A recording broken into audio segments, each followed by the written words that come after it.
राधा, घरातील सगळ्यांना भेटा, आपल्या नावाची पाटी घ्या आणि मुख्य द्वारातून बाहेर या. हो. मी तुमची तर वाट पाहतो.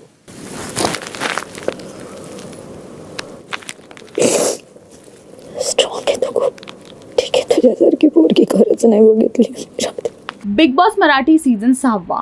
बिग बॉस मध्ये आता ती वेळ आली आहे जिथे घरातून एक सदस्य होणार घराच्या बाहेर. एलिमिनेशन राऊंड सुरू आहे आणि तिथे जे नॉमिनेटेड सदस्य आहेत ते आहेत राधा, करण, दिव्या, दीपाली, सागर, रोशन, प्रभू, अनुश्री आणि ह्या 9 सदस्यांमधून टॉप 3 डेंजर झोन मध्ये जे सदस्य आले आहेत ते आहेत करण, राधा, रुचिता मधून एक सदस्य घरातून बाहेर होणार. यानी की ह्या सीझनचं पहिलं एलिमिनेशन बॉटम लाईनला जे सदस्य आज एलिमिनेट झाले आहेत ते आहे राधा पाटील आज ह्या घरातून बाहेर निघाले आहेत आणि खूप ते दुखावले गेले आहेत. त्यांना खूप हर्ट झालं आहे. त्यांचं असं म्हणणं आहे की त्यांनी ह्या संधीचा बरोबर उपयोग नाही केला.